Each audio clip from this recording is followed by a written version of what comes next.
Welcome to Solverfy, the place where learning becomes simple. If you're struggling with homework, assignment, or doubt in subjects, don't worry, you are in the right place. Delta H of that solution is going to describe the heat, the entire enthalpy of making the solution, okay? So take some sodium chloride, add some water, make those into a solution, and that enthalpy describes that entire process. Now, this is broken up into a lot of different components. So delta H lattice is actually going to be the enthalpy of bringing, let's say you had a bunch of gaseous ions, basically ions that aren't interacting with each other. When you bring them together, the energy released is what's called the lattice energy.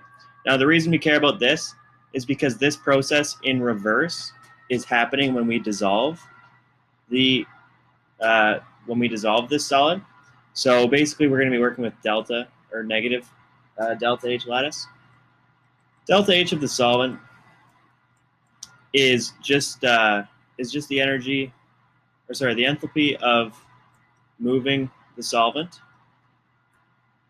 So that may not make a lot of sense, but if you have solvent molecules here, and you need to fit in, let's say you need to, in your solution, now they're farther apart, and you replace with a sodium. So the energy required with moving these apart is what we consider to be the enthalpy of the solvent.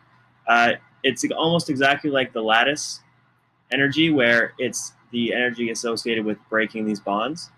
The delta H of the solvent is going to be breaking some of the solvent-solvent interactions. So delta H mix then is going to be the intermolecular enthalpy. So, for example, when we make this solution, now we have all these bonds between sodium and water. That is going to be delta H mix. Now, delta H of hydration is actually just two terms combined. It's the solvent, and it is the mixture. So, as I explained when I was trying to explain what delta H solvent is, this isn't really a measurable quantity, and we don't really care about it as a measurable quantity by itself. It's a lot easier to just add it to the intermolecular enthalpy and then consider this as one thing. So what that gives you in total then is we have the negative of the lattice plus delta H of the solvent plus delta H of mixing. And then these things together are delta H of hydration.